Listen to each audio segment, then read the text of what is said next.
আমার সম্পর্কের শুরু থেকে এই পর্যন্ত তাকে আমি এটাই বলে আসছি, আজকে কষ্ট আছে কালকে যাবে না, থাকবে না।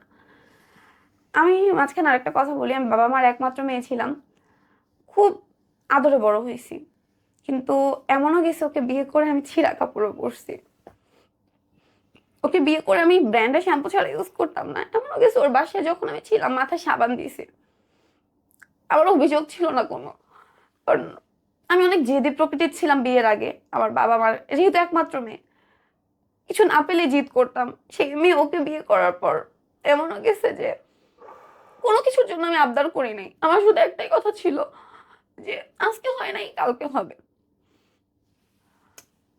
তো দেন 2024-এর মানে 2025 আসে এবং আমি একটা জবে জয়েন করি, যেহেতু ও জব করতেছে না, তো আমার মেয়ের খরচ আছে। এবং আমি এখানে মাঝখানে বলে রাখি, আমার বাবা গত বছর মানে 2024-এর জুন জুলাইয়ের পর থেকে আমার মেয়ের খরচটা দেওয়া বন্ধ করছে, রাগ করে যে আমি ওর সাথে আবার কথা বলি কেন। এর আগ পর্যন্ত আমার মেয়ের টোটাল খরচ আমার বাবা দিয়েছে, এবং আমার খরচটা কিছুটা আমার মানে খরচ বলতে আমার পড়াশোনার খরচটা আমি জব করে করে চালিয়েছি।